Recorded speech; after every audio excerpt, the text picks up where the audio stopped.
another amazing story of one of my companions. He was a native Taiwanese. He grew up in a family that did not have the highest standards. Anyway, a lot of issues in the family. He even told me stories of his grandpa with black magic and things. I mean, this is just way out there. Things you never hear about in the States. He went to the most prestigious university in Taipei. He went way beyond the standards of his family. And while he was at college in Taipei, he met with missionaries and he got converted. Anyway, he went on a mission when his family is extremely opposed to it. Didn't pay for a cent of it. He self-supported himself. Anyway, I happened to be with him during the transfer of Mother's Day, and I remember he called home, and they wouldn't answer. He called again, wouldn't answer. Called later that night with President's permission. They answered the phone. He was like his brother or something, just not interested in talking to him at all. I was like, Mom's in bed. Sorry, call later. Hang up. So he called the next morning. No one answered. He called a few hours later with President's permission. The mom answered the phone and said, I don't want to talk to you. Hung up the phone.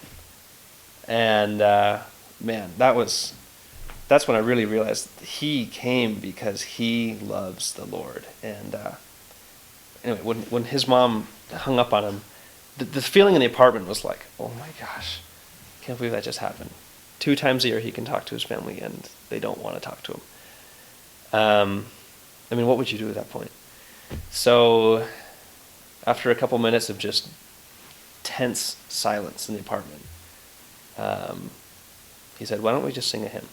We sang a hymn, and that moment that was one of the most spiritual moments of my mission, because that was the hymn that literally just gave us fire to get back out the door and go do missionary work. We didn't have anything lined up that day, which is rare. We normally had a lot of lessons, but that day I had nothing going on. And so not only was it like, a punch of, it could have really demoralized us, but singing, what song was it? It was, I know that my Redeemer lives. Anyway, the rest of the day we had nothing lined up, but we had like 6 lessons that day, just from people we met on the street and made things happen on the spot, and that was amazing. I mean, when you can derive that kind of fuel just from experiencing discipleship of Jesus Christ, it's magical. And the